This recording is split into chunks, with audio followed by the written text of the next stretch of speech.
sucks, okay?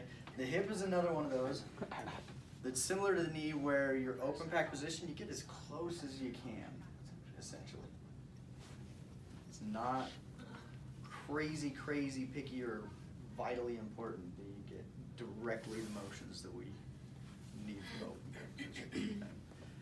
And that's just because it can be difficult to get the patient in that position and perform the mobilization at the same time. Okay? So let's say we want to increase the motion of flexion, hip flexion.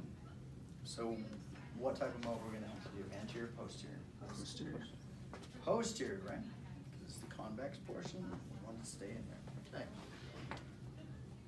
Open pack position for the hip. 30-30. 30-30. So small, yeah, slight external rotation. About right there. Okay, it's a small table. If we were on the larger one, I'd bring it around just a little bit more, but about right there. Okay. My distal segment, or excuse me, my proximal segment is nice and fixed. You don't have to worry too much about stabilizing that right now. Okay?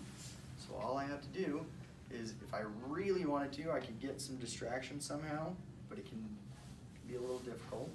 So I could wrap the belt around and then pull back. Then all I have to do is push posterior. I'm just going, using her femur, pushing straight along it, and getting posterior glide. Okay. Now, what if we want to increase the motion of extension? I've got to do an anterior mobilization, right? So we're going to have actually hop on for that one because we need more space. Okay, so I would have her flip prone. And this is, again, a great example of, we're not going to get into the perfect open pack position, but we're going to get as close as we can. So I'm going to put her right about there. Okay? Come on to this side.